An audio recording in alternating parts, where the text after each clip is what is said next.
Hello, my name's Ben Wheatley. I'm the director of Terrace and co-writer with... It was me, Rob Hill, who I'm co-writer with Ben, and my character is Karl as one of the actors, and I also edited the film with Ben. There we are. What have we got to say about the credits, Ben? Oh, I was going to say stark. Andy Stark.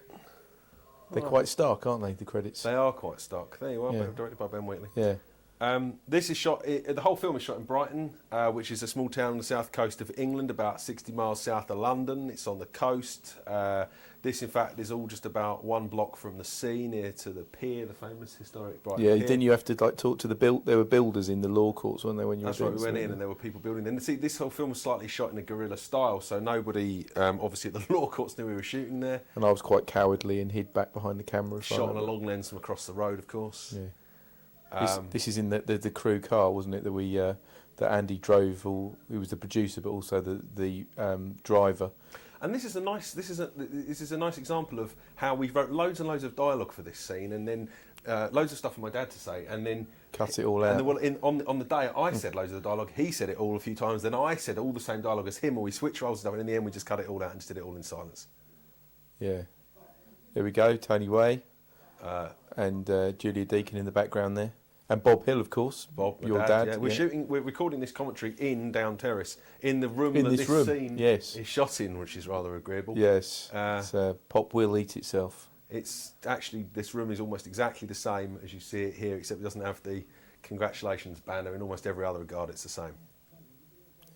So Down Terrace was shot on the Down Terrace street, and all in Rob's parents' house. That's the bedroom I spent most of my life in. I guess I lived here until I was with your brother, wasn't it? With my brother until I was in my early 20s. So it's really nice to see that room, and to, there's a lot of reality in this film, and I suppose that's something which kind of will come up again and again as we speak about this. There's a lot of weird parallels with reality, although the film is not about this family. There's a lot of obviously shooting it with my real dad and my real wife, who'll pop up in a bit, in my parents' actual house. Obviously there's a lot of stuff which is chimes with reality, needless to say. That, I might add, is not my mother, that's the wonderful Julia Deakin.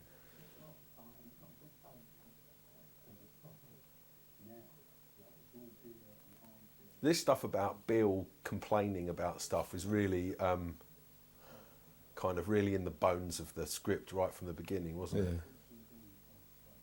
And he's a two-faced bastard as well, isn't he, in this old Bill? There he is. It's quite a thin envelope of cash there. They're not entirely successful as criminals, I think, this lot. Complaining about it. But having fat handles is something that my wife always says to me, so that's why that I'd never worked with Tony Way before. You'd worked with him on Blunder, wasn't it? I met him on Blunder, the sketch show. This thing about the cake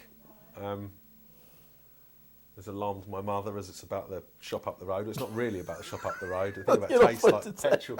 The thing about this tastes like petrol. The great Dave Charles. Dave Charles.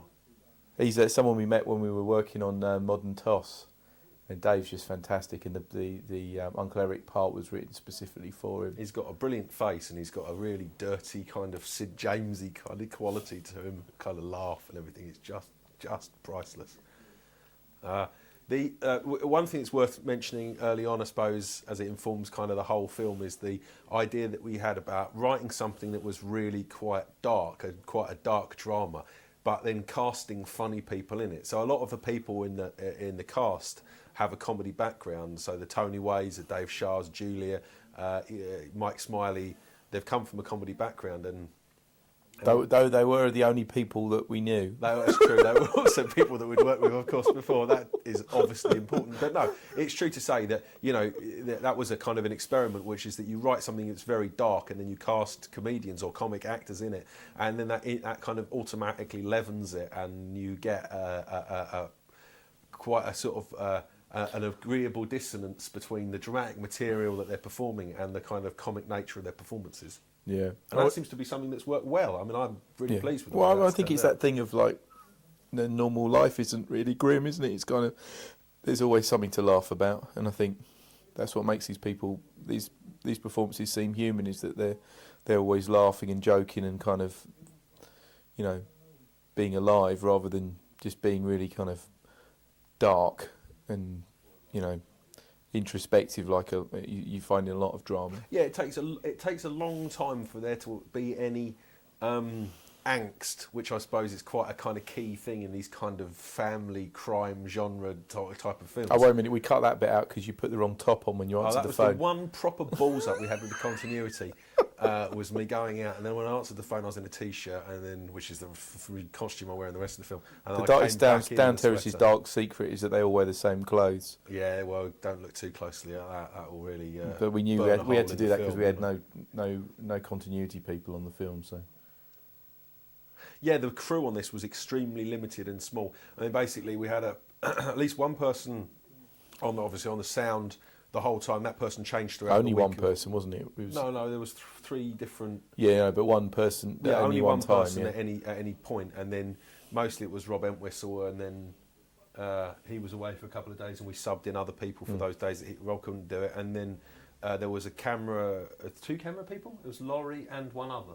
It was two camera assistants, wasn't there? Oh, two camera assistants. No, but they two different. Yeah, there's only one camera assistant. There was only ever one. There was only ever two members of the whole camera department. It's Laurie Rose, who was the DOP, yeah. and operator, and then he had one other person who operating the heaviest camera in the world, the Red. I mean, that was one of the great strokes of incredible good fortune we had when we made this film. Was Laurie.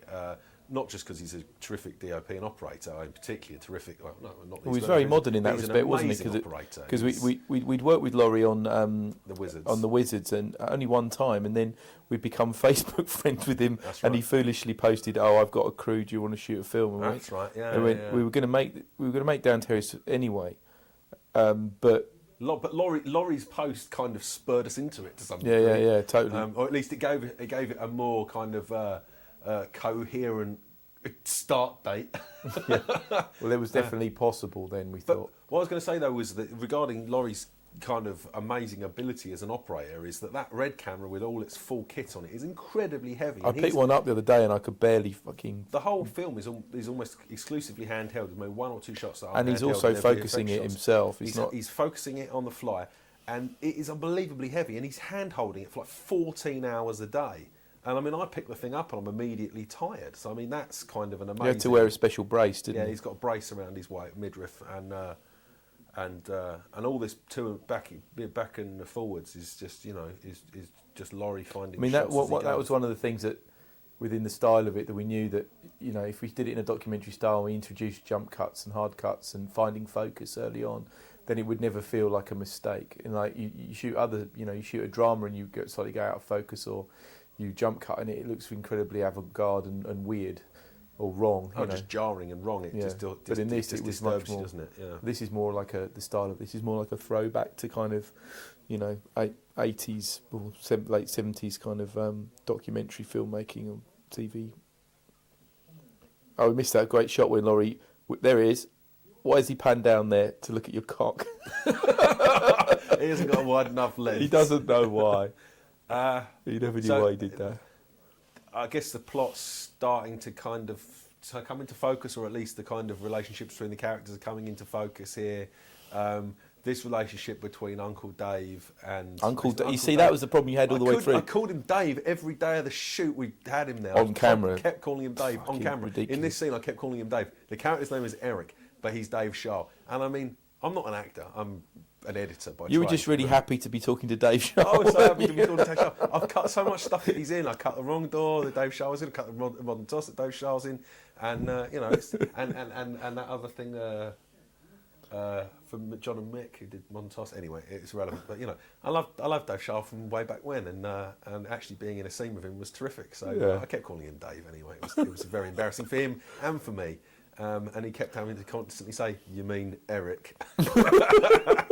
When we were improvising, obviously not in the script, but. And this gun we've used loads as well. This is a gun we hired from down the road.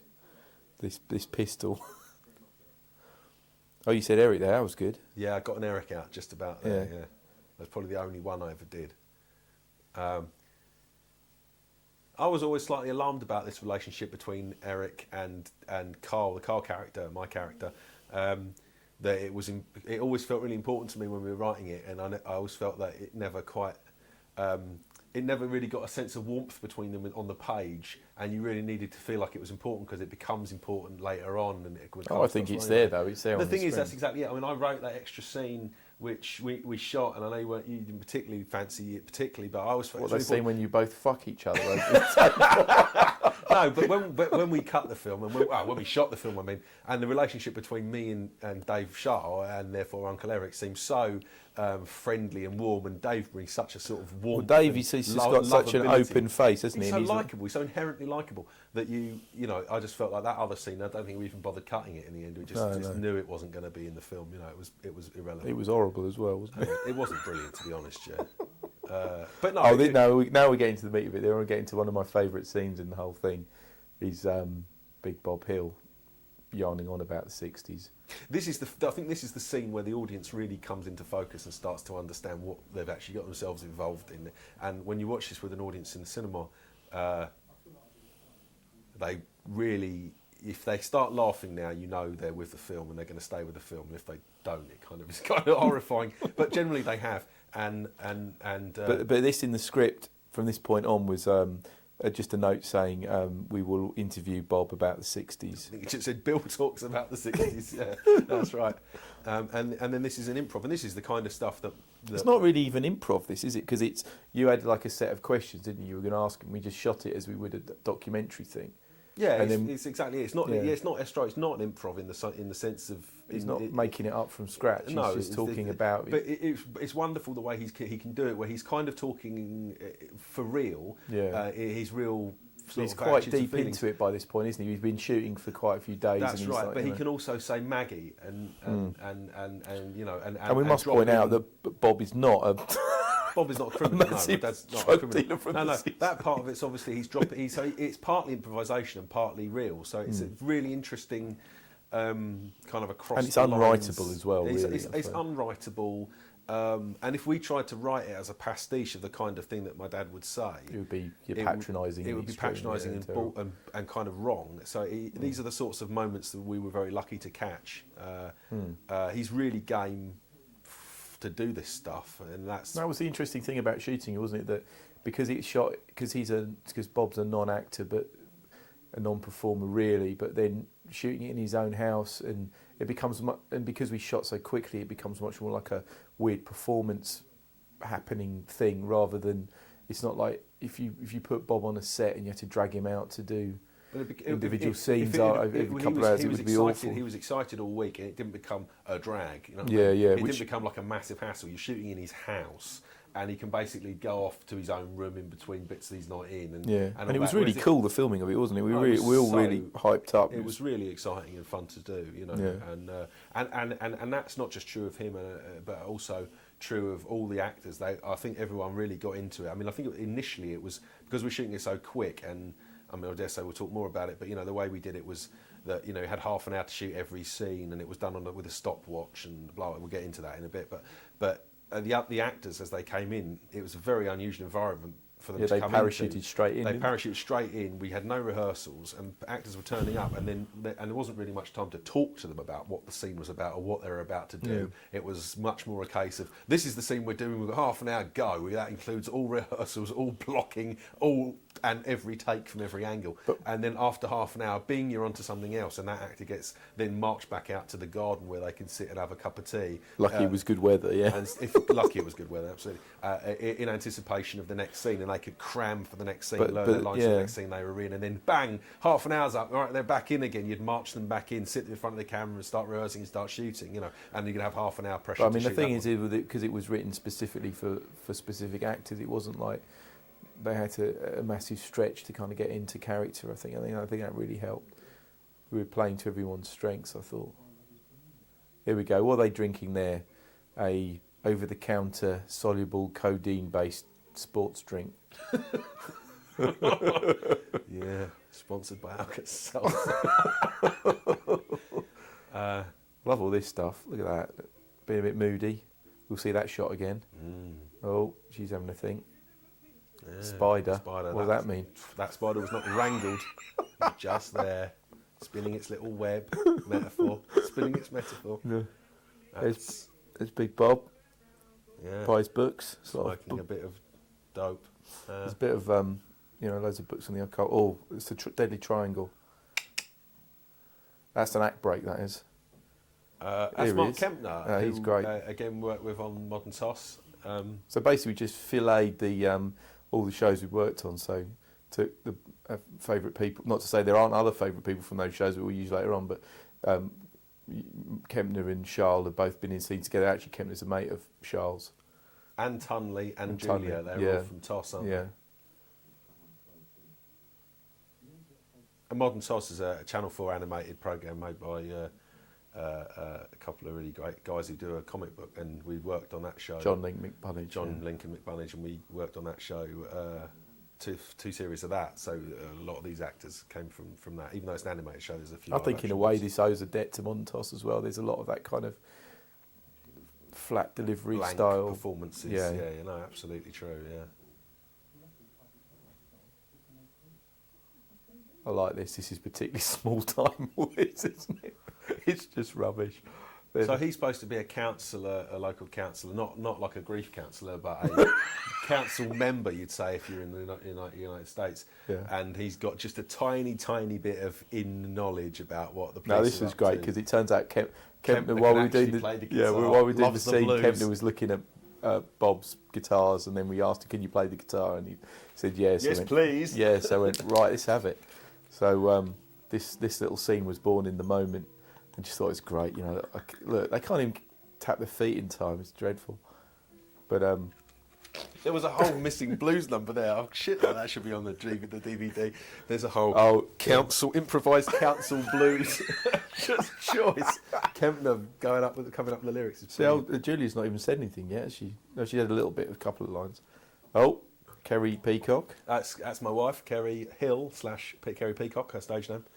And oh, you're being sick. That's me being sick. There you go. That was funny. We were chuckling shooting that. Having a bit of a gag. She's turned up pregnant. Yeah, you put on a bit of weight, haven't you? For God's sake, Bill, You're going to be a granddad, Bill. What? I've heard of sudden death, but sudden birth? Where's all this That was an improv from Bob. Bob there. It's a terrific line there. Yeah. So basically, the way we shot it was like they'd do one on the script, and then they'd do an improv version and one on, one off. So you never got too far away from the script. I don't think that's something he came up with on camera. I think that's something he said behind the scenes, and then we just pounced. Right, yeah. You've got to throw that in as soon. What was it? It wasn't straight improv either. It was more paraphrasing of the lines rather than going off on flights. There were tiny bits of that. Well, Smiley was the worst character for that, wasn't he? He'd throw in loads and loads of. I mean, worst. I mean, best.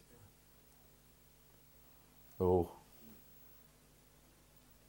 trouble in the book room. He was in the library with a candlestick. No, these are nice scenes.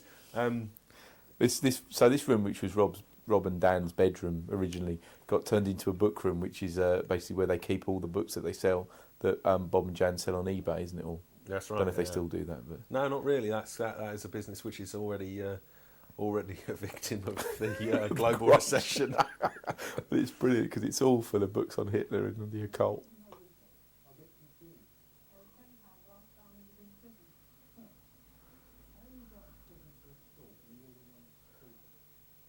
It's mind-boggling. I mean, it's absolutely mind-boggling that we would be doing a commentary from a DVD, which anyone will ever watch, that's shot in my parents' house with my dad, doing this sort of stuff. Where, what's brilliant is Julia's costume as well. Julia's costume, which we bought on the week of the shoot. Me and Andy went up to Asda with Julia and it was picked like out £5 or something. It was the cheapest. Asda George is like the cheapest clothes you can buy in the UK, basically. So set out of it and that are new, you can get multiples of them. Later on, she'll need multiples, and then. So we get like these multiple versions of Maggie's costume, which we then brought back to down Terrace to shoot. My mum's still wearing them. So it's like also, the other thing life is has imitated that we art. didn't realise when they stood next to each other, they're both wearing green, so they look like they're in Robin of Sherwood. A couple of leprechauns. Oh, now this is a great scene. I love this. Now this is based directly on me. This is what I do, and it's really. I think we all do this. Crikey, but this is really difficult because you watch it with people and they go, yeah, it's the bit when Karl freaks out and shows that he's a real psychotic. And go, fuck. Am I?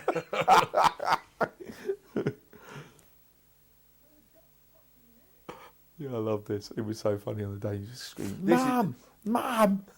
This is one of those things that I think is like a cheap joke. I felt slightly guilty delivering it at the time. This thing, it's not in the. It's not. Is it in the script? Yeah. No, it's not. It's not in the script where he goes. Oh, here it is. That's not in the No, script. no, it is. Yeah, it is. I don't think it is, man. I think we threw that in on the day in a guilty way. Going, oh, should we do it? Go on then. And that everyone loves it. I mean, it always gets a massive laugh. I think in the script it was just a hard cut from him panicking and screaming to then just laying there all just kind of dreamy.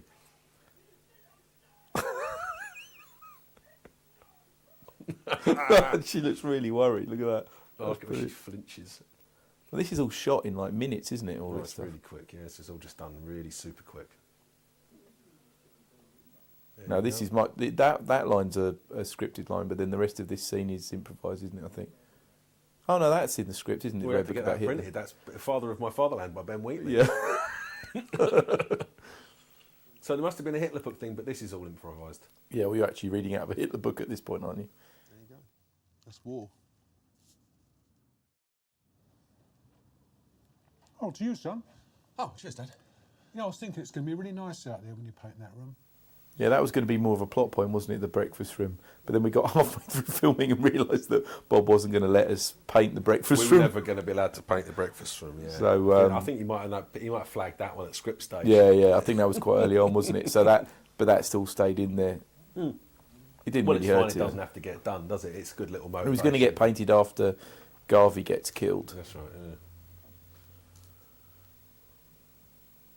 But this was another important thing in Down Terrace, is that the going from being quite happy to being really shouty and angry very, very quickly, like this scene here, is a real pivotal scene where then it hard cuts into them screaming blue murder at each other. Hopefully on this DVD there will be a film called Rob Loves Kerry, which was a film we made about 10 years ago.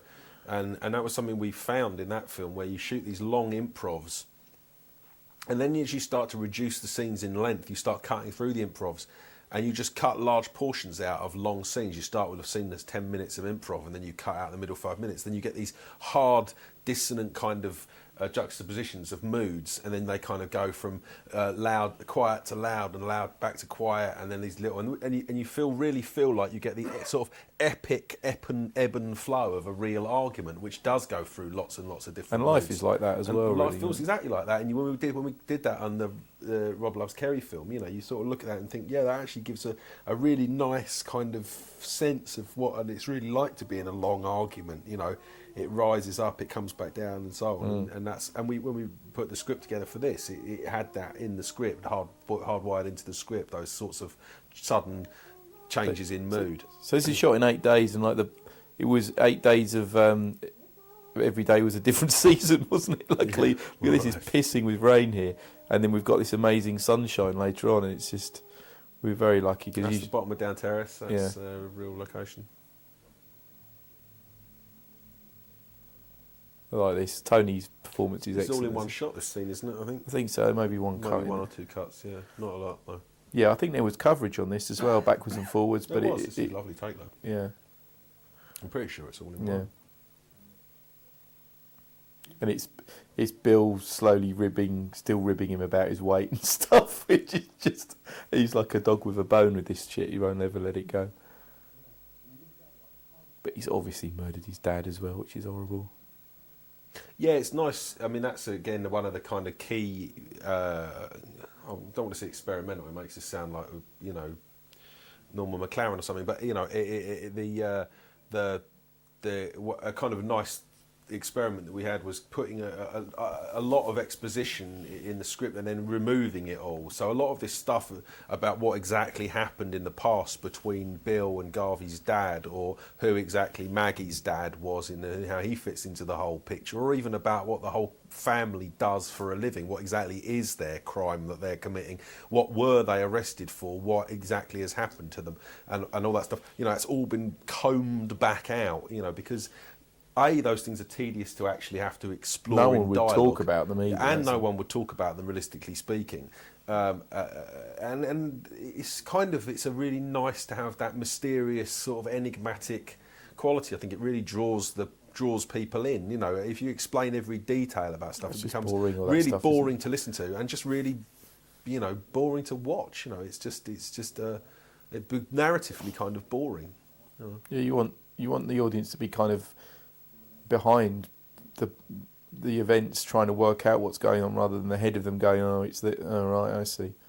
Also, there's this whole thing of them not showing them taking drugs like heroin or cocaine or stuff, just because it's so identifiable with so many other quite, you know, really good dramas and really quite poor dramas. So it's kind of, it just gives a resonance back to those things, and I think that's good. He's got a great face, Tony, as well. It's terrific. I think that's true of a lot of people in the film. I mean, I'd include my dad and Julia in this as well. You know, a lot of people in this film have got really good faces, really interesting faces. You think about Tony Way or Dave Sharp, Smiley as well. Smiley as well. You know, really good kind of, and Mark Kempner. You know, really good kind of interesting, characterful faces. This is where Maggie starts to shine as the Spider mastermind. of it all. Yeah, I love this thing of him just going, yeah, that's I reckon that's what it is, and she's going, nah, it's bollocks. You don't know what you don't know what you're talking about. You're just a man, this weak man. Says who? Yeah. She had the notebook, didn't she? That was meant to be some big deal. We didn't really developed it that much, but just writing in this notebook all the time. You don't know what she's saying.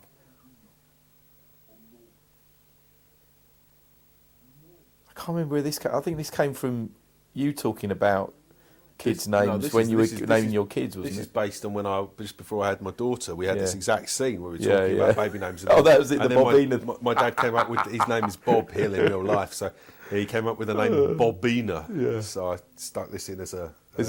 But this also is the photo album thing, which is something that I noticed in the photo albums of from my childhood. There was hardly any pictures.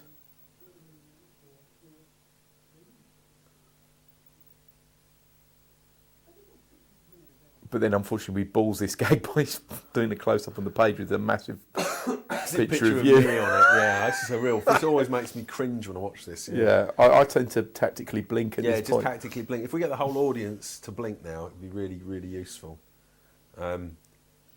Nobody's ever mentioned it, but that's me. Look there. Clearly, that's me. I'm saying that's one dog. picture of you. Yeah, well, it's one picture, but I'm saying there's just the dog. Where's me? And there Could be just an early picture of Bob. We could have just had any album that didn't have me in it. Would have been fine.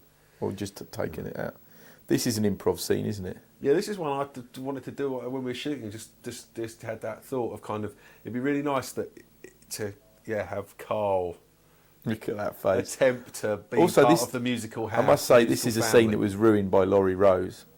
Laughing like a freaking maniac. Yeah, it's his one weakness. He vibrates. I've been filming with Vic and Bob recently with Laurie, and he's a nightmare. Oh, did he do Shooting Stars? Yeah. You have to put a stick in his mouth because he's just fucking laughs over the top of everything. There's one later on that will be on the DVD, hopefully. We're not going to put a lot of deleted scenes on there. We mostly delete for a reason, but there's one hopefully we'll get and put on, which is the thing with the toad, and I think you'll find the camera's vibrating wildly all through that as well. We all laughed through that. That's pretty Smiley. Michael Smiley.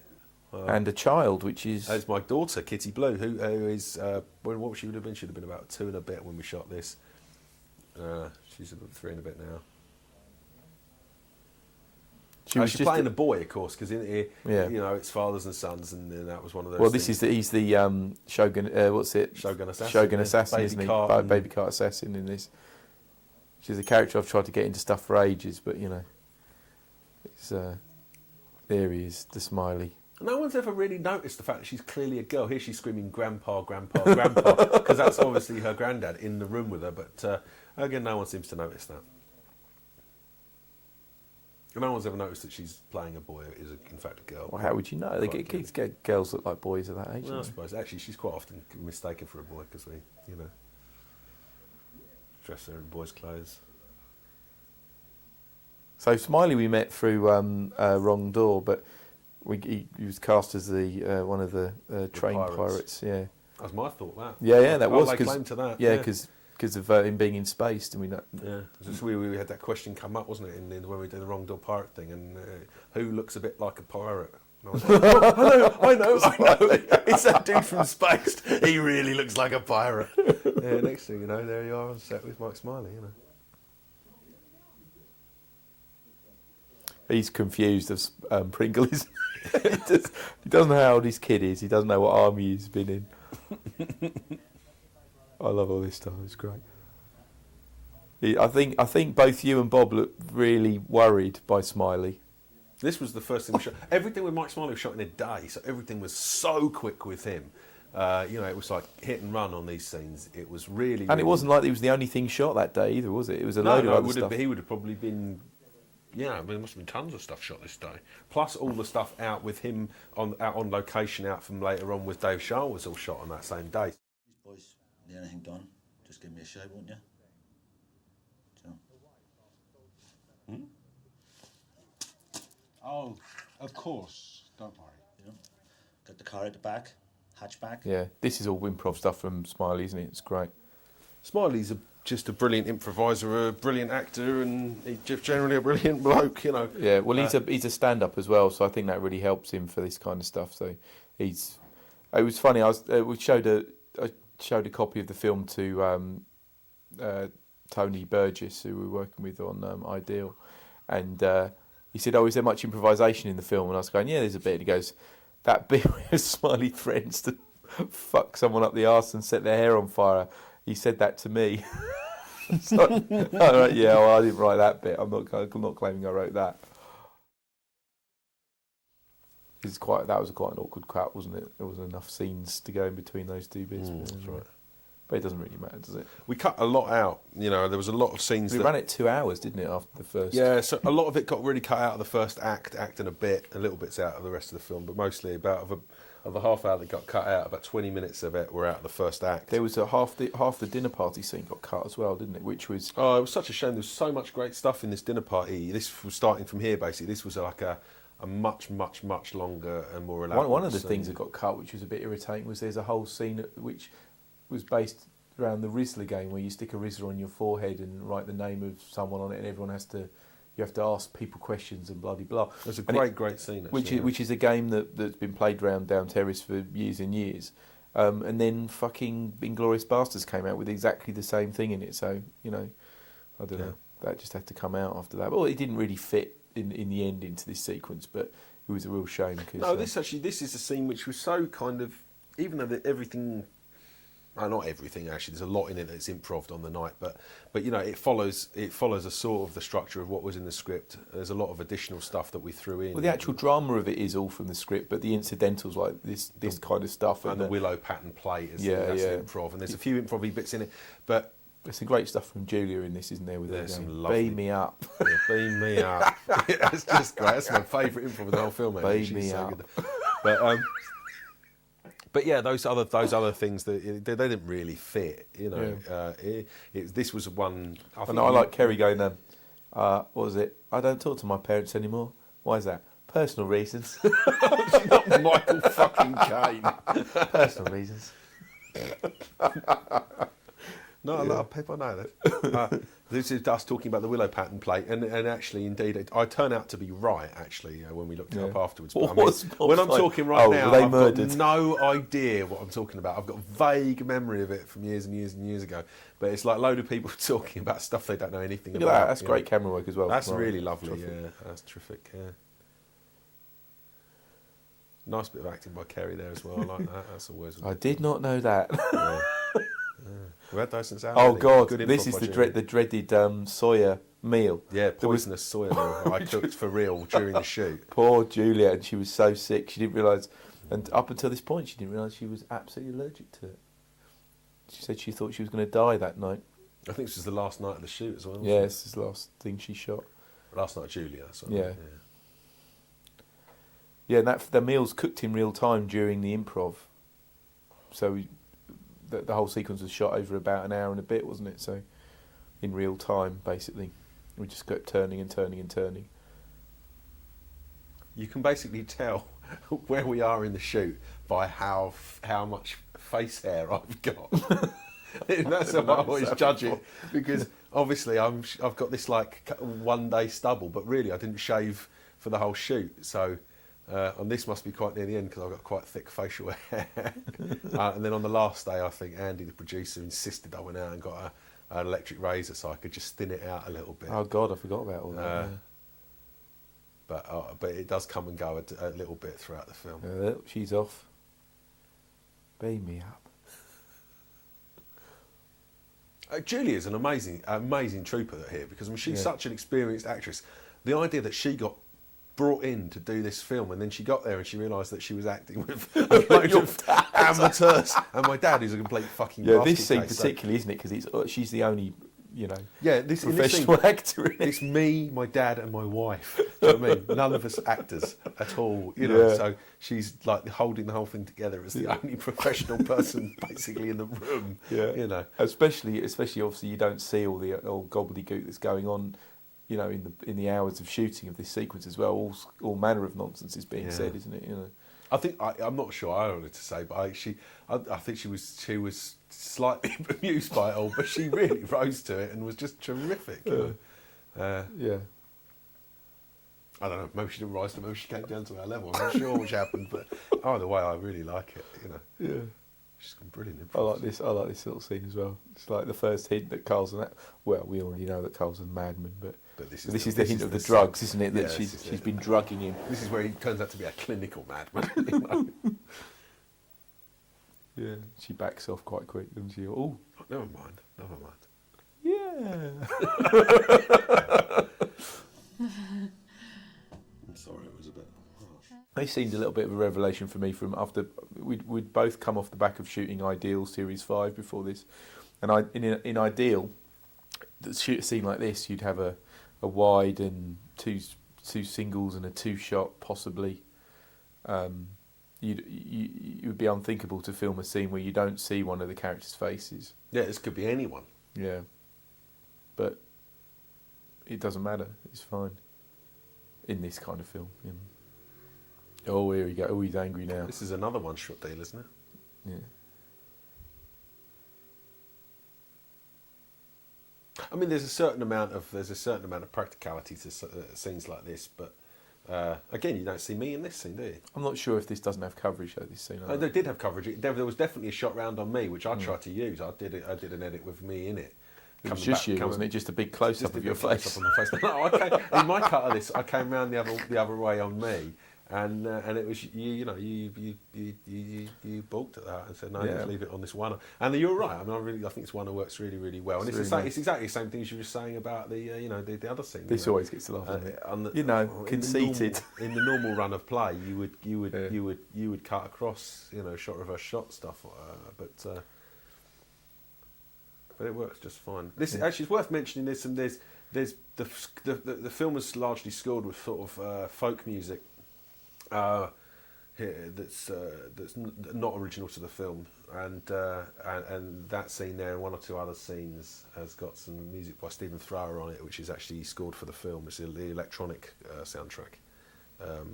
Jim Williams as well. Jim Williams does a load of folk stuff as well. I'm sorry. The Jim Williams. I'm thinking of the songs, but obviously, of course, Jim Williams has done all the main guitar theme stuff is Jim, and that's all phenomenal.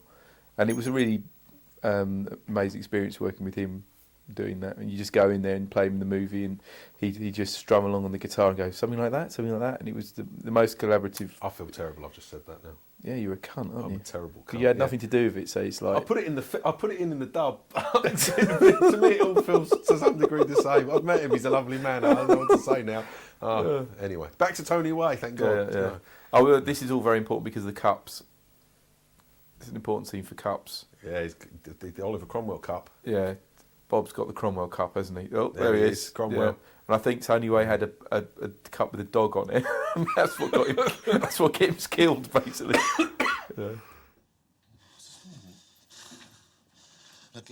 Here's Michael Smiley's not. Oh, here he is. There he is. Yeah. But this is shot another in the morning or something. I don't remember. Yeah, I know. I think so. There's something funky about this, isn't there? I don't know how we had the wit to actually work this out. Oh no, I know what it is. No, that must be. That's all right. That's in the morning. This is all day for night, isn't it? This is all windows are blacked out at this point. Yeah, that's right. Now, this is an idea that that had been kicking around for years, which was an idea of a party that goes wrong, and then then two parts of the party end up in different ends of the house. But then ended up getting cannibalised into this. This was in the very, very, very first ever draft of this. Well, the script, original though, draft was a 20-minute draft that I wrote that ends in about 5 minutes' time. Yeah. And it's pretty much beat for beat what's in the film. And then the thing was expanded out into, added another 2 acts onto it. And then it took a very bad turn after that, which it had to be brought back from, which was the brink of madness. with the Worm of Gant draft. Which, yeah. The Worm of Gant lives on in a bit of put it to the wrong door though. Hurrah! Yeah, basically the family were murdering people and sacrificing them to a giant worm. I don't know why I thought that was a good idea, but I remember reading that I'd draft like from to Ben find and just it. There is a just kind of thinking, well, he's killed that one then. Fucking hell, he's killed that stone dead. That one's never coming back. So I went back 2 drafts and found the original version and we worked it out from that. But I like that. Was it? You want my vitamins? You want my vitamins, Maggie? Oh, my delightful daughter Kitty. Yeah, she was so good, but she was exactly the right age. Not to notice what's going on and play up, but also great bit of singing from Bob there. I was determined to get this song in. I was really, really and we'd shot this after we got the band in, and I'd said we've got to get the band to do this track. We've got to do this track, this da da da da. And I'd been hunting it down, trying to work out who wrote it and da da da. And then we did the band, and they had to go. They could really come in and do a couple of tracks, rehearsing and doing it. Well, and you were there for 2 hours. And then when we came to do this scene, I said, "Oh, fucking perfect! We get my dad to play the guitar and put this track now, and it will make sense and da da da." Yeah. No, it's great. This is a song that he used to sing when I was a kid, so I grew up. Always remembered the lyrics of this. It was always quite haunting, and then it's a Johnny Cash cover of this as well, isn't there? There is the cowboy version, which is the cowboy version of it. Yeah, that's exactly so. This is a lovely improv from Mike Smiley now. Fuck's sake. Whose life was squandered. Another young soldier cut down in his line. Look at that acting there. Aren't you just really tired at this point? I can't remember. Was this really? No, this is like in the morning, isn't it? It must be because Kitty's there. I can't remember the night. Yeah. But then the scenes with Tony are shot at like 2 a.m, really, really late. Sprinkle you spastic. Sprinkle you spastic. Look at that Smiley. He's just you think he's an absolute hard man, and he's just absolutely ballsed it, hasn't he? Yeah. Oh, Bob's looking quite tough there. We rip him a new one, he does nothing. But then again, he has got his kid with him. Yeah. This is late, isn't it? This is actually late. This was all... Yeah, it's all that really slow performance stuff going, I think he's all right. Yeah. Basically, when I look and act tired in this film, it's basically because I was actually tired. The Red Bulls had finally worn off,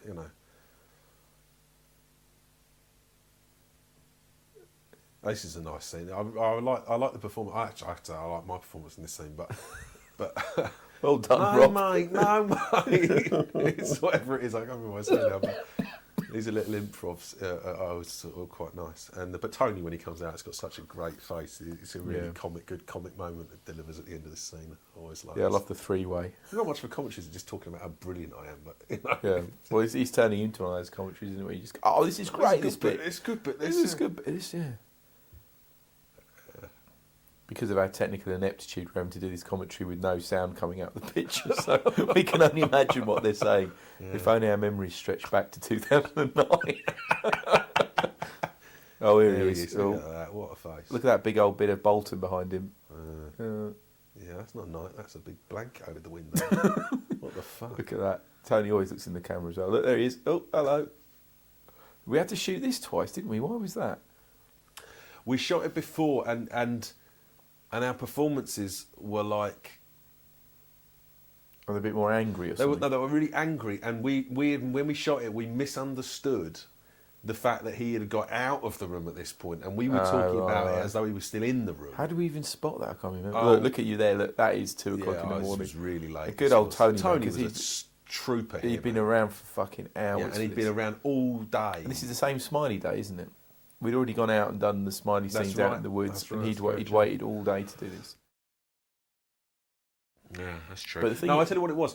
You guys went out. I didn't go out to shoot the Charles and Smiley scene because me and Tony stayed behind to rehearse this scene, and we rehearsed all this stuff while you were out shooting the Smiley. The thing about Tony is that what's terrific is that, you know, this dialogue isn't easy dialogue. I don't think to say generally, and he just effortlessly breezes through it, you know, and makes it sound good, which has got the potential to sound really cod, all this stuff, I reckon. Yeah, he makes it. I reckon he could say any old nonsense. Credible, and like he's really. Yeah. It's really, he's making it. I mean, all that stuff about the uterus. It's like he's making it up as he's going along. You know. Yeah, it's it great. Really works fine. You know. Now this is interesting with an audience where some audiences can predict what's going to happen and some can't. I think plastic is the universal language of murder, isn't it? Yeah. Hold this over your head, yeah? Yeah. Fuck your kids. And just turn your back on me, yeah? Yeah, this ended up as quite a complicated effect shot for some reason. That was a complicated effect shot. Now, this was much more nasty. I went back into the kitchen, I got a knife, I came and stabbed him repeatedly. Yeah, we had a load of slow-mo blood stuff. But there was a great shot of Tony under the tarp as I was stabbing him, and his face just lifelessly moving under the tarp. And I think it was all just too much, all too a bit perverse. It was gloating and unpleasant, but also I just felt that Tony Garvey's character at this point in the film is kind of pathetically lovable and nice, and the audience are with him and like him, and it's just too much, wasn't it? It was it was just you just don't need it. It was like sending the audience home at that point. You know, to murder him in such a horrendous fashion. This is great. Then you're outside the house for the first time properly. He's the great Dave Charles. And who's that in the bag? That's Mr. Wheatley's cameo. Oh yeah, there you are. When you direct from inside a bag, directing from inside a bag, we fucking tortured you. That was marvellous. You know about it. That's probably my favourite bit of the whole shoot. Yeah, and this is a scene that got cut really early on, and it was in like a little teaser reel that we took to Cannes. And I've seen this scene the most out of all of the film, I think, and I still don't find it. It's good. It's the two-handed spade. I love that. That was made up on the day, wasn't it? A lot of this is improv. These bits. I don't know. I always feel like in this scene there's one thing that I liked. I can't quite remember what it was now, but there was one thing I liked that we didn't use in the end. You're really kind of whingy in this, aren't you? Yeah, you've really lost your cool. This is despicable. Yeah. You do it. I'm not doing it. I mean, how deep's this hole they're going to dig? It's like about an inch deep, isn't it?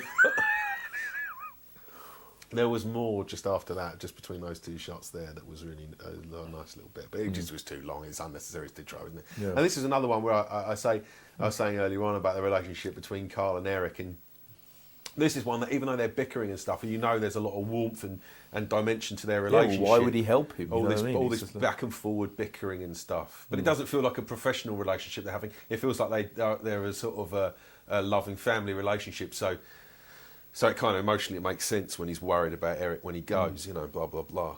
But it didn't. For me, that never really felt like it was that on paper until Dave is doing it and you're in the scene with him. You don't really know that's going to work. I like this kind of moany. Oh, this jalab is something my dad actually wears. This is not costume. This is actually real. This is happening. You know, this is happening on a daily basis in the house. You know. It's got. So that's the thing about this is the house has got such amazing character, isn't it?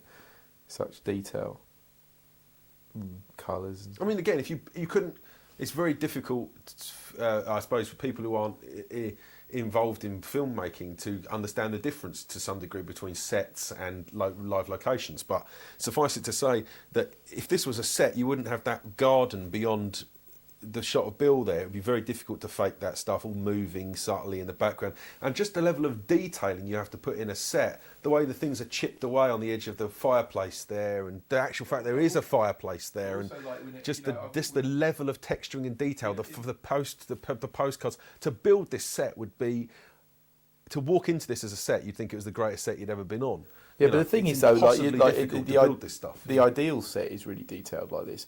But the difference is that the logic of this set, the logic of this house has grown up over 30 years. You know, right, yeah. And like a set has to be built and kind of it's pretend. You know, and on some levels you can really tell that it's pretend. Yeah, that's absolutely right. And just being able to go, you know, to see stuff out the windows all the time, and just to have that level of that rich detail. Also, we've been shooting in this house. I mean, my house isn't nearly as interesting as this. Neither is yours. Oh, yours actually is quite interesting. But you know, you need that thing of having your house lived in. Philip K. Dick calls it kipple, isn't it? Kipple, yeah. Just the level of micro detailing which you're not really aware of if it's your own house, and you're not really aware of it if you're watching it in a film. But it's there, sort of imprinting itself, the texture, and particularly if you see it in the theatre or in the cinema. When it's projected in 2K, you know, off the HD transfer, you know, you can really see a lot of detail coming through, which is really nice. Not Kempner again. And his wonderful stonewalled by the boys. Yeah. They're giving him nothing. Do one, Kempner. Fuck off. Can I have a cup of tea? No, fuck off.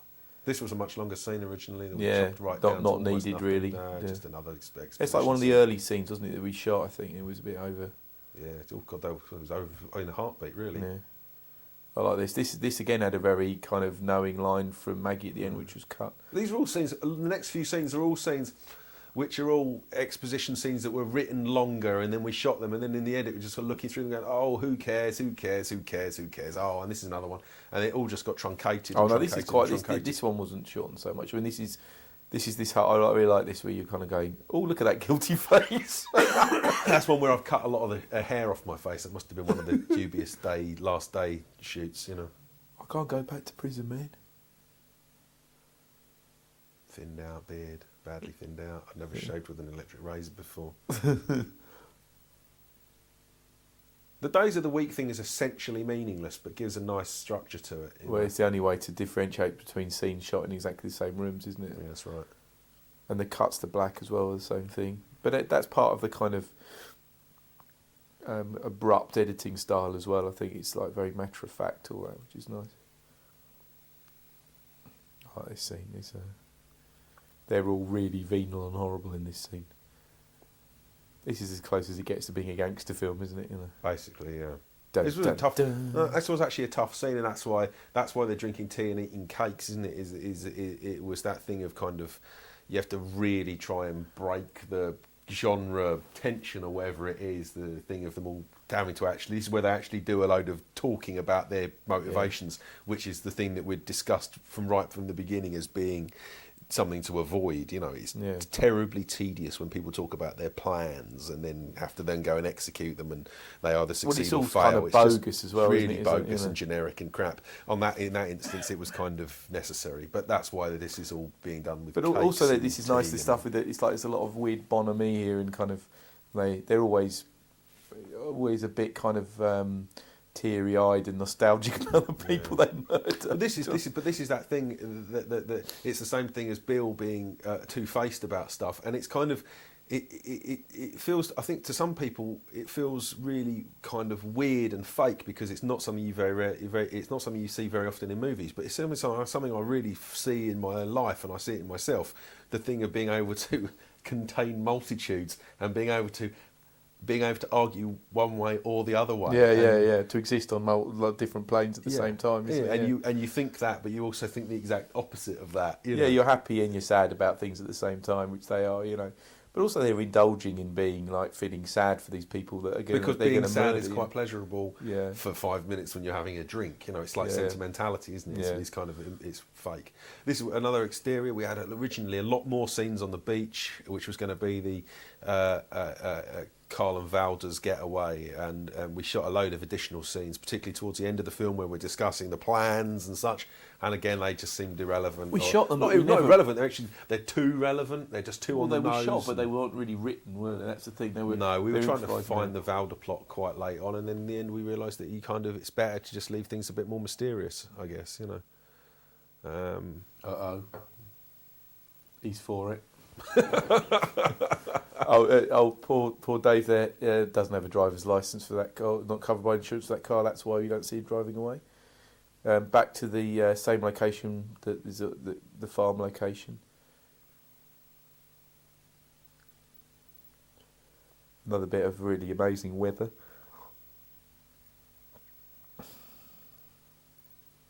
Yeah, the world's most retarded hit.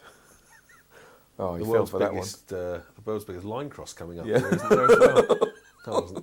There we go. Oh, what was that? Ah! And this we made up on the day. Just run away. Oh, he got him. He deserved it.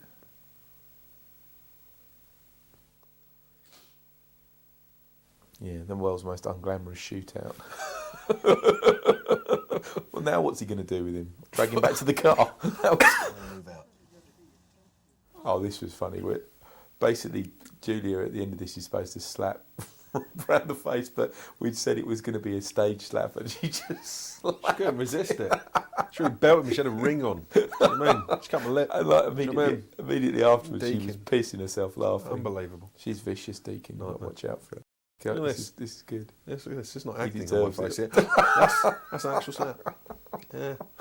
That's my mum playing Smiley's mum. Yeah, with an incredible Northern Ireland Mrs. accent. Pringle, yeah. We were going to revoice this. We never did, though, did we? No, we never could be bothered. Couldn't be bothered, no. And also, it's the only lock-off. I did the visual effect on this. I was supposed to wobble the camera. I just forgot. Yeah. Yeah. Should be wobbling. But this should be is back- handhelded right up. Yeah, this is back to the old I had school. to though. roto that leaf on the left-hand side of the frame. Do you know that? I had to Whatever. roto that copper Oh, leaf. she got run over there. That killed it. It killed your mum, didn't it? That's right, yeah. This is another thing was made up on the day. The Foxy's or Foxo's nightclub. As was this thing about listening in. I was bored. I was sitting in the background. I went, oh, can I be in this scene? Can I just be listening to it or something? It's a great bit of performance from Bob, though. It was but this was one where we had to really rein him in. Do you remember? Because he was trying to do a load of talking the whole time and just talking. We were saying, no, just don't say anything. It's much better. It's much more powerful not to be talking about stuff, but just to be doing nothing. If you just listen and sit there and do nothing. Well, that was the greatest criticism, wasn't it? If he started palancing. Yeah, he started palancing, reference to Jack Palance, American screen actor. But he starts to get into it and starts to do his riffing on this, improving around the lines and doing all this stuff about, oh, well, what about that, Dave? What about, Eric? What about this, Eric? What about this, Eric? I can't. It's always Dave to me. He's permanently Dave. But and you just think, no, just do less. Just sit there and listen to Eric hang himself. That's a stronger scene. And Yeah. that's Because more or there less was, what it ends there up was as. another scene later, wasn't it, where he goes, where he talks to Maggie and goes, oh, Eric wants to run the club. She goes, does he? That's just where, gives it all away. We cut all that out. Oh. My dad actually plays guitar, and this is something that when we started thinking about my dad doing it in this house, so we wrote a lot of that back to this house, and wrote a lot of it back to my dad. Oh, it's Carly Peacock. That's my sister-in-law. It's Kerry, who plays Valda's sister in real life, and she's actually an actress, a professional actress. I mean, and therefore Classically, she was kept hanging around all day to and literally do 2 takes on this one shot with no coverage, and then 10 was sent minutes home. in, she was just going at the end of it. What? Hang on. What? Oh God! And she was so good in it. It just doesn't matter, does it? She was so good. She was just terrific. And but yeah, it was slightly awkward. There was just so much to shoot that day. It was like literally come in, you do 2 takes. She probably worked for all in all about 5 minutes the entire day. It was terrible. But she's terrific. Obviously, she didn't need to do any more because she only needed that one angle. It was marvellous. This is a little cryptic scene on Maggie. I like these jump cuts though. Me too. This is a bit. It all gets a bit arty here, doesn't it? Oh, yeah. He's going into out of focus. Oh, the only fade. The fox. That's gone now, isn't it? That knocker. No, it's still there. It's still there. Just repainted the door. Now here comes the evil Gareth Tunley. Another veteran of modern sauce and wrong door. Yeah, Gareth's great. In fact, he's with Michael Smiley in the Train Pirates. Yeah. But I met him doing that thing for Barunca O'Shaughnessy. I was always slightly in awe of him because he was in Peep Show. So, of course. So this was a test scene originally which we shot, which is probably going to be on this DVD. Oh yeah, this should we should definitely put this on the DVD. Yeah, Gareth came down and did like 3 scenes for us. He also did some other characters as well, didn't he? He did a version of one of the Kempner scenes. Yeah. Did he also do a version? He did Smiley scenes. He did one of the Smiley scenes. I was going to say. Yeah. Bob looks absolutely terrified in this, which is great. He looks tiny, which is really really brilliant. The thing about Gareth is he's the most gentle bloke you could meet, and when we offered him the part, he was like, "What? You want me to play this gangster?" And I think that's what's really good about it, because he's so against type, and he's a little bit of a posh gangster, isn't he? Which is quite nice. But also, he seems really reasonable and sensitive. Really, really reasonable and sensitive. Yeah. Which of course he is. But I think he's not Vinnie Jones, is he? And it's these kind of people you got to watch out for, I think, in life. That's why Bill is so terrified of him. It's not how he speaks; it's what he represents. Is the trouble. And again, the world's smallest envelope of cash. Do you reckon that's got about 30 quid in it? It's like the producer character who's like your best mate, but he's also got the power to have you fired. Do you know what I mean? Yeah. And you have to really watch what you say around him. It's that character, isn't it? It's that guy that he's on the one hand you're going drinking with him, and on the other hand, if you fail even in the smallest degree, you're fired. Do you know what I mean? And that is and in the case of Bill, there was there was that producer guy we were going to get to play it as well, wasn't there? That's right. Yeah. Probably shouldn't say that was. Yeah. And I like this as well. Like there's this weird kind of that he was obviously a kid that used to play around the house, but there's a weird crackle of something between these two. Well, it teases this generational thing, doesn't it? It teases this idea of it's something which has been going on. I mean, I also was trying to. We didn't have time. We never. Oh, they were going to go out for a drink. Him and Karl. I wanted to have something in the garden with him and Karl talking about. But they're the same age, aren't they? And he's the successful Karl. That's exactly it. And they would have been playing together as kids. And I wanted to have. She's making the that decision. in it, but, and I think she had a terrible line there at one point, like, "I'm going to murder them all" or something. But this has got to stop. It was like an Errol Flynn line, wasn't it? That's a bit of slow motion there. Mm. Yeah, the only time they touch, isn't it? Actually? Yeah. And they do have a little cuddle later on, but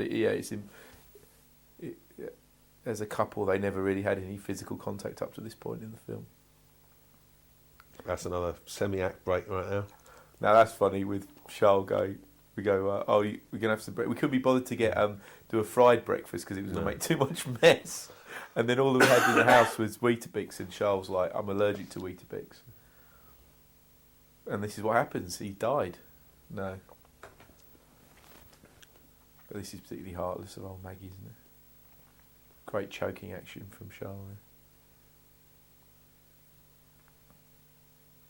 This was a lovely, I don't know who did this, I assume it must have been you, because I know it wasn't me, but the dropping out of all of Charles' sound and then bringing her in loud on top, I really always thought that was terrific. I didn't do that.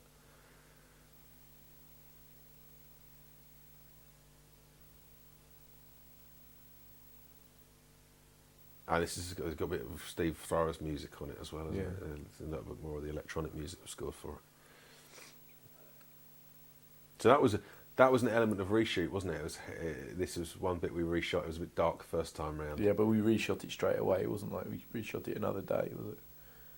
I don't think we watched it back. No, we did. We reshot it the next day, I think. Did we? Sure. Yeah, the next day or 2 days later. I think we shot the first version of it on the first day that Charles was there, and the reshoot 2 days later when he was on the last day, I think. He's been bagged. Yeah, bagged and tagged.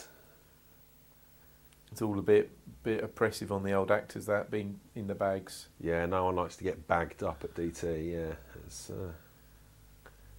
sitting on the couch having to do a scene in a bag. He's not sure, Bill here. Bob looks really broken there. Yeah, he really does look. I think everyone's a bit knackered, blank-eyed, and she's doing a bit of business there, Deakin, with the old tape. Tape, yeah. Oh, he's not happy. Oh. He's holding his breath. Good eye acting though. Yeah, crikey. I like this. What are you doing? What is that thing you've got? I don't know. It's like a child slingshot. I'm not sure. It was like a slingshot and a ball. What did he say he looked like in those sunglasses? Who was it? It wasn't Palance, was it? It was someone else, wasn't it? I think he was going for a sort of Palance Goddard type of vibe there. They're good shades, actually, those. It's disturbing to me, but we did the poster art not long ago. It's disturbing to me the fact that he always looks really terrific and I always look like a fucking doughy nightmare. I mean, it's horrible. That's just not the image I have of myself at all. And I see myself, oh, really? Is that it? Oh, well, look at this flip-top head thing. Right, it's rotten teeth. It's like a sack of rusty forks. It's just horrendous. Yeah. But I grew my hair for this and didn't shave, so I suppose I have to, Oh, right, that's what's made you look like a right ugly cunt, is it? I look at the facial hair on this, though. That's really thinned out with a razor. This is the worst contender. What was that review that said you look like you fixed computers or something?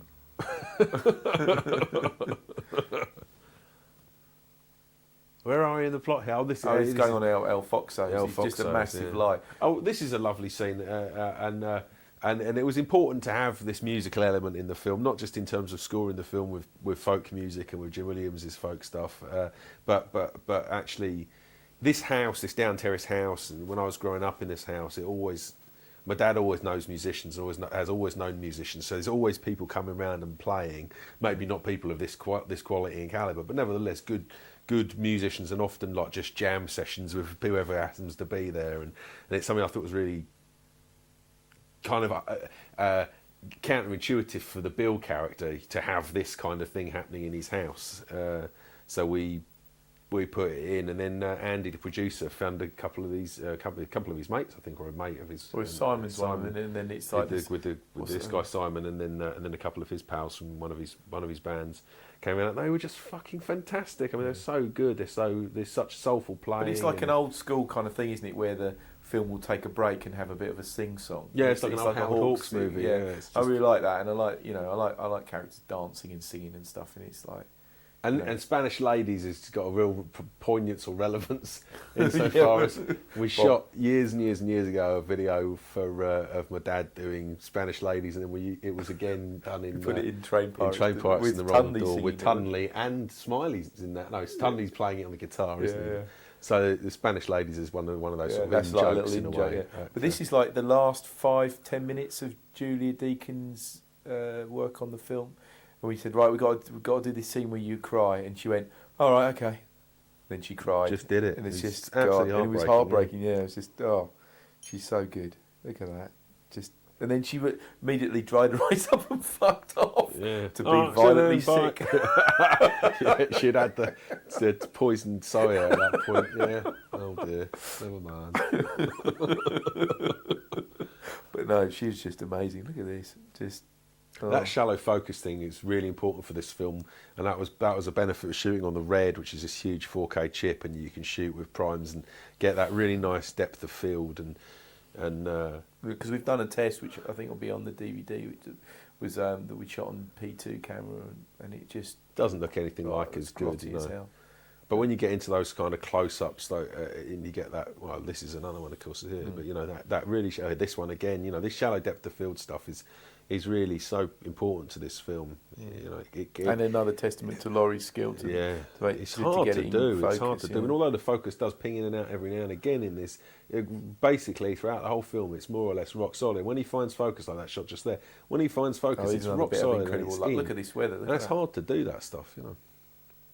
That's mental. That was a really great bit of luck. Again, we just jumped in the car, went out. Sun was setting, shot it. That was just one shot of about, probably 100 that day. That's very game of Kempner to drop like a sack of spuds onto the floor in the rain. So this is the sound man coming. That's the sound man, yeah. No, I was running, running sound man, running sound man. Drop the boom. We're shooting. We're outside. Jump in, yeah. I like this scene a lot. I like my performance. I like Kempner's performance, and I like the fact that and Rob Entwistle should be credited on this. The sound man. It was. We really are whispering, genuinely whispering these lines. It's really, really, really and quiet, also and it all just straight out. And also again amazing. With the lenses, so that Laurie's framed out the fact this is obviously Bob's bedroom and part of the down terrace house, but doesn't look like the down terrace house necessarily. It's in the style of the down terrace house.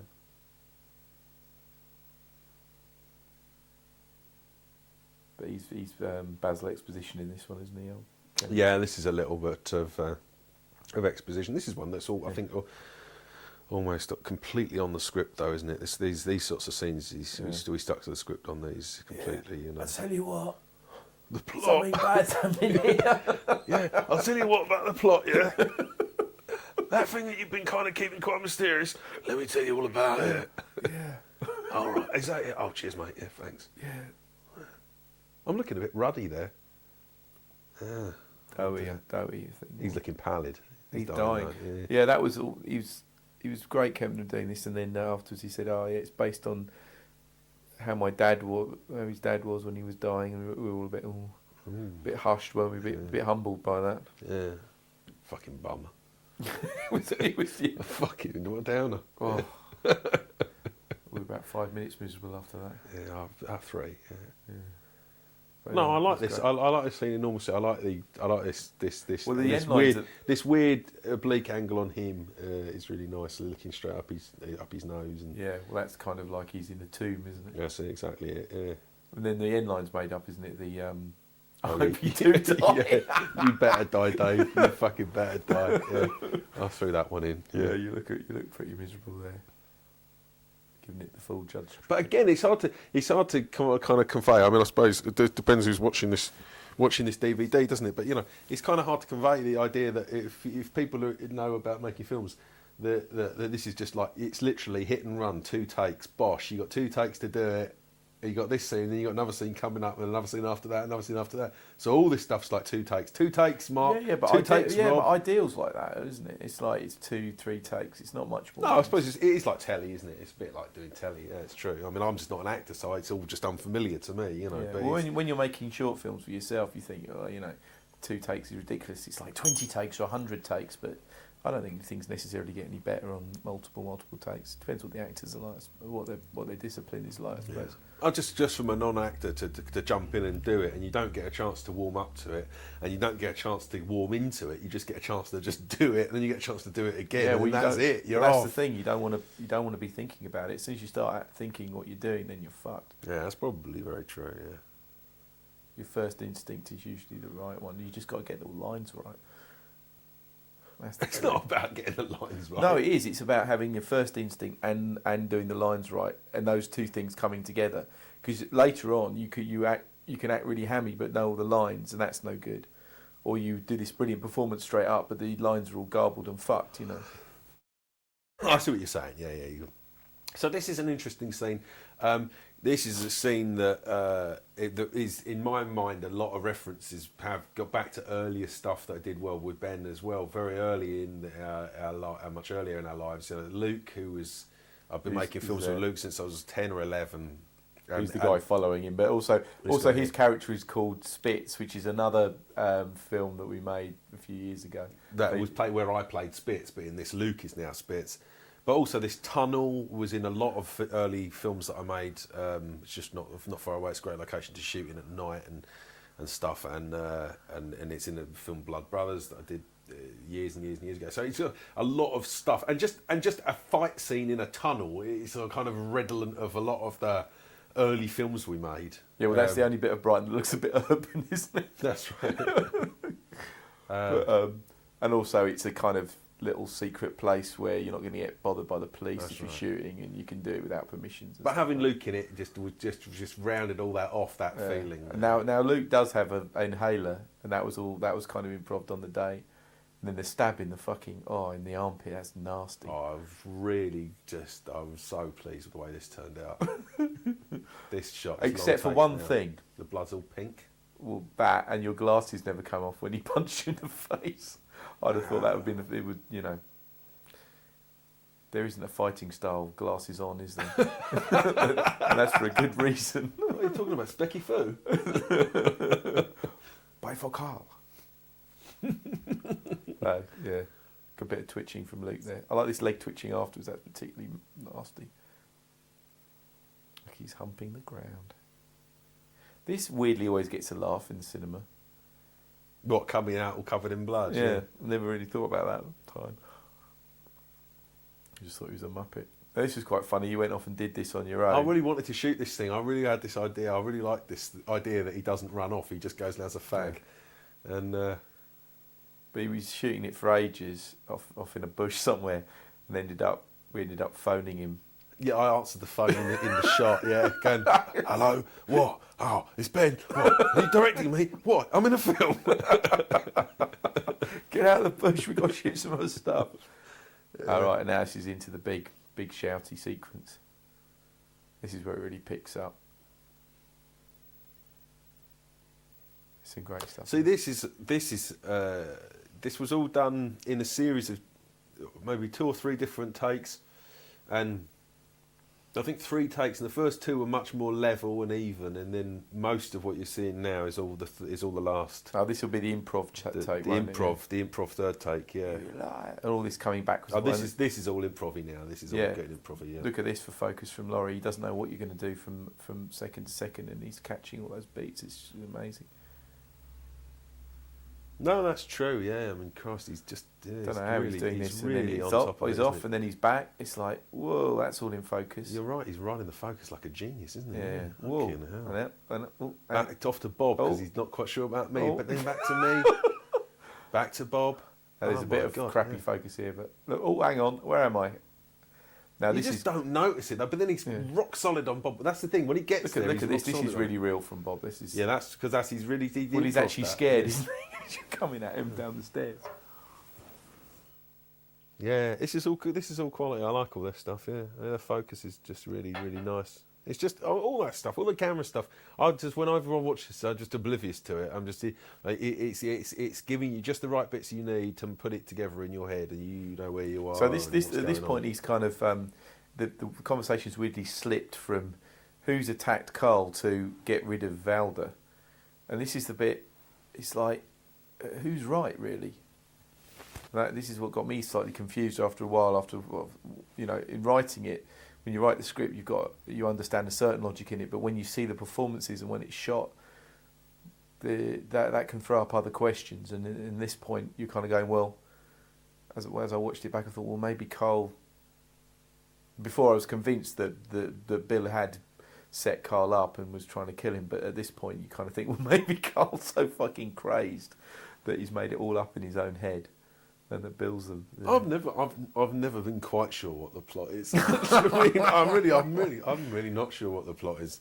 Yeah. I mean, I'm pretty sure that Spitz works for Bill and Maggie. I'm not sure. There's no connection between those. It's only because that's the way it originally was. We know that Bill and Maggie are liars because they definitely have killed Eric. Eric, that's right.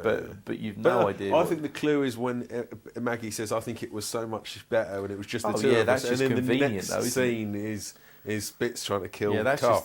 just the editing and the thematic stuff in the editing. It doesn't necessarily mean that it actually happened. You couldn't prove it to court. No, that's true. You wouldn't want to go to court with that. Yeah. What's up with some slag? This is, in my view, is kind of the most intense drama of the whole film with this stuff. But it's been building to this, hasn't it? It's the showdown between the father and the son. Yeah. What? Where'd all this come from? Berman told me! Oh, deathbed confession, was it? As it turns out! He was addled with morphine. Fucking hell, he was chatting his bollocks to him. But it's interesting that but Bill never lays a hand on anyone, does he? He never does anything violent. He's just a lot of talk, really. No, it's true. Well, it just wouldn't be his way at all, would it? Like this as well, where you go, just tell me, and then he goes to tell you, and you go, no, fuck off. He wasn't supposed to do that. He just Oh, goes this is all to- just an improv. No. This is all just completely improv on the spot. This stuff. I mean, it's not that there wasn't stuff written is that was like this, but disappointing. it was. Oh no, I think does tell me what's going on in there is in the script, isn't it? You fucking coward. That's the bit that's not in the script. Yeah. I think, you know. Yeah, it was. That's the weird thing, isn't it? When you're in that improv thing and you've done it a few times and you know the script really well, then you just throw in one extra beat and it will just put the other actor on the back foot, yeah. and then they'll have to come back with something slightly different. And This stuff's you know, all scripted, isn't it? it makes it seem really unusual and fresh. Now this is like all scripted. this I was is- convinced I'd cut a version of this, and then you cut another version over the top of it, and I was convinced that loads of lines had gone, and then when I looked back at it, it was all both exactly the same as the script. I don't know what happened there. But this is like a really pumped up version of the scene from Rob Loves Kerry, where your mum sings to you. That's exactly where this has come from. Oh yeah, completely. Yeah, this is the last scene of Rob Loves Kerry. Yeah, obviously, hopefully, Rob Loves Kerry will be on this DVD if it can all get legaled and cleared, and they'll see a very. Otherwise, you can find it online. And that's with my real mum, my actual mum, who plays Mrs. Pringle, who gets hit by the car in this. That's a corking bit of singing Yeah. to an idiot's son. The singing mum scene, the famous singing mum scene. But that's such a horrible, horrible notion as well, that your mum would tell you that you're a mental. you've had some fuck up the incubator or something, whatever it is, some mysterious, very fucking vague, isn't it? oblique, abstract fucking nightmare that's basically kind of governed your entire life without you being aware which is of why it. you're wrong and she's right. Yeah, that's right. To win an argument, yeah. The horror, the horror. This is great from Julie. And this was a brilliant thought of Julie's. We literally came. Oh, it just shows what a bunch of fuckwits we are. What isn't a it? bunch of fuckers, because it's in the script she sings, but we got actually to shoot it, and we're actually literally she's laying behind me, and she says, "What do you want me to sing?" And we just went, "Oh, don't know. Something that we can clear. Something that we can clear. Yeah, is that all right?" And then we said various things, and then I was saying, "Well, this song, or this song, or this song." She went, "I don't know any of those songs. How about this one?" And we went, "Oh, that sounds all right." Well, Julie doesn't have any kids, so she said she's never sung any kind of No, that's songs to right. kids. Yeah. And then I was thinking, oh, what do I sing to my kid? Oh, Norwegian Wood, which is not very cleverable either.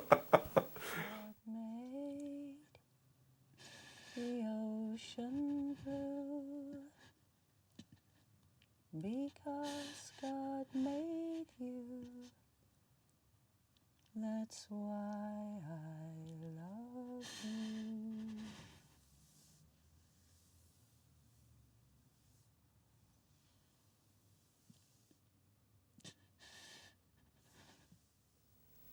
It's perfect. It's perfect. It's one of those scenes that if we couldn't have included it in the film, it would have been a disaster. And it was we were really lucky that she came up with that. She suggested it, and then she did it so well, and then it was all right to use. You know, otherwise I don't know what we would have done. You know, we were very lucky all the way through making this film in so many ways. But you know, that just is an example of it. You know, the kind of the kismet or the circumstances of it. Considering what a balls up we've made of trying to do this. Commentary. We've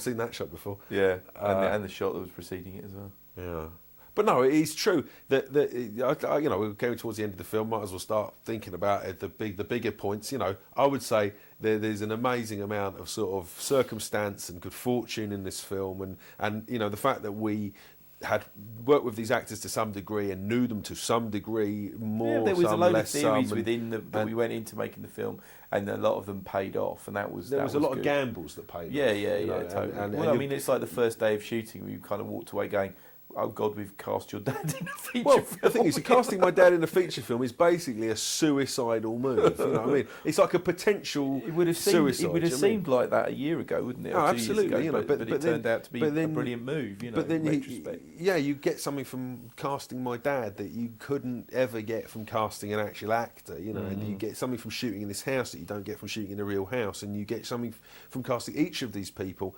and then having them just turn up in the moment and doing it, you know, and sometimes they look terrified, and that it helps, you know.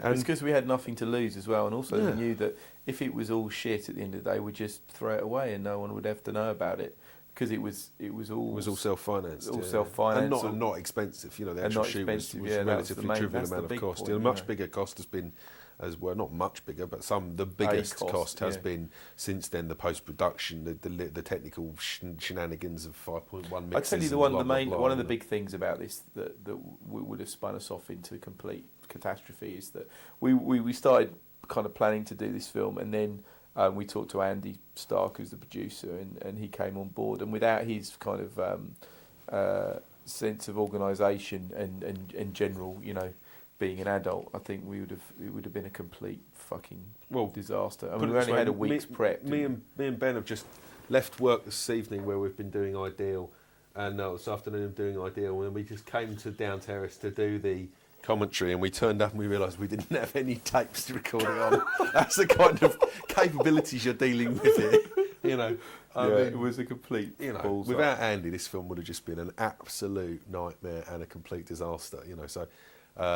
And considering on most, you know, when this film was shown at New Directors, New Visions, or it was that what was he called? New Directors, New Films. New Films, and the short film that played before us, which was only like 6 minutes long, its titles at the end, it had a crew of about like 200 people, and when you see the end of the end titles on this, it's like 8-9 people or something ridiculous, you know. And Andy did all those roles, basically all the production roles. Yeah, himself. all the other 195 people. Yeah. Look at this acting here, though. Look at that little. You face. confuse me. You confuse me.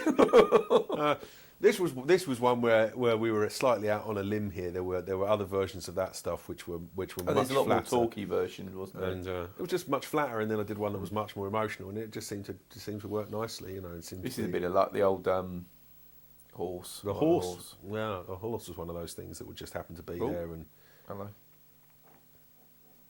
Like that. I mean, it takes you noticing the horse and featuring it in, but it just happened to be there, and it you know, Pretty. it feels right, doesn't it? When you Yeah. watch it in the film, it doesn't feel I think strange. Kerry's great in this. She looks like like a vampire or something towards the end of this. It looks like a proper horror movie, doesn't it? All this with the blood all over her face.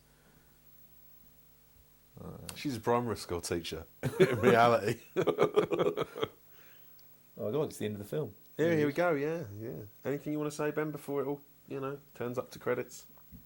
Yeah. No, I've said enough. All right, I'm going to say my little bit, which is two experiments, which were write it dark, cast it funny, and I would just want to say about his tantric breathing. do a crime. Hang on, do a crime film without any of the crimes in it, except for a load of murders, of course. and then work out what you've got, and then use what you've got, and then work out how much time you've got, and then divide it by the amount of scenes you've got, and do it with a stopwatch. That's how this was done. Yeah. Well, in general, you just the general rule of thumb is make as much as you can. No, well, that's true. And just keep making it. If you don't, you know. Kissing the old wife in the last scene there. Yeah. Oh, No, biting the the old nose. tongue. Yeah. This screenings, I look away from this bit. This to me is the most disturbing image in the film. Yeah, that's a nice focus pull again there, by the way. Yeah. So yeah, here we're into our expansive titles. That's the cast, quickly. Is that everyone? And now we've got 2 screens of cast. Yeah. Yeah. Only bunched up by the musicians. Yeah, true. 3 musicians in there. Yeah. Helen Garvey. I like that. That's a good name, Helen Garvey. That's the executive producers. Henry Normal from Baby Cow. James Studholme from Blink. Toombs from Boom. All there. Perry Gibbs, he did a good job. Martin One Day's Pavey did Grading, too, that yeah. was terrific. Robert Whistle Hero. They're all the heroes there. All those people. Yeah, big people who lent us stuff. This is all the music. Yeah, Copper Family. Oh, we have not been listening, obviously, because we were watching it with the sound off. But that Karen Dalton track that's there, "Are You Leaving for the Country?" That is in the movie twice. And for a moment, it looked like we weren't going to be able to use it, and literally, we could not find anything to replace it. It's essential. Such a great track. There we go. It's the end. Thanks very much for watching, everyone. Yeah. Peace out. Yeah.